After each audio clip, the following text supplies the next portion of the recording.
Ako kasi ang white na damit eh. Imposibleng wala kang white. Kasi lahat ng tao may white na t-shirt. Tsaka maong pants. Kaya imposibleng mawalan ka. Eh sir, pasukan niya na ako. Nandito na din naman ako. Layo pa ng bahay ko. 2 hours pa biyahe ko dito. Eto. Yan. May bayad dyan ha.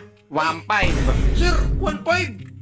20 ka Oo. na bahan ko sir eh. Di ako naniniwala. Mayayaman na napasok dito. Baindebahan mo. Anong pangalan mo? Phil po. Anong apelyido? Pogi. Ay, dito yan. Dito sa Matlas. Dito ka. Pero magpalit ka muna ha. Sige po.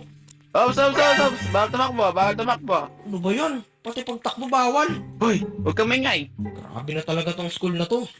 First day, naiinis na ako. Sir, eto na po. Nakapagpalit na po ako sir. Sige, upo ka na. Ayan, buti na lang. Grabe. Layo pa ng nalakbay ko eh. Ito na nga ba sinasabi ko sa inyo eh. Akin na mga cellphone nyo. Bawal yan dito, bawal. Akin na. Oy sir, Akin na. teka lang sir. Akin na. Sir. O, bakit? Bakit bawal cellphone dito eh? Sa ibang school pwede naman. Kita mo ba yung pangalan doon? Kita mo? Baka gusto mong minusan kita, Mr. Pogi. Go back to your seat. Grabe naman to. Parang nakatali na ako sa leg dito sa school na to ah. Sir, may tatanong ako. Huwag ka ng puro tanong. Tumahimik ka na lang dyan, minusan kita mo. Grabe naman to. Kaya ka Okay. nakapagod eh. May sinasabi ko ba, Mr. Pogi? Ay, wala po. Sige. Simulan na ako. Okay, student? Welcome back sa school.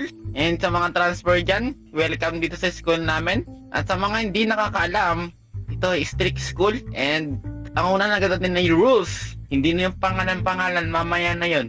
Ang rules natin, no smoking, agad-agad. And no gadget inside the classroom. Grabe, ang unfair naman dito, no gadget. Sir, tanong ko lang sir, ba't may laptop ka kung no gadget, sir? Ito laptop, gusto mo hampas ko sa'yo? Ay, hindi po sir.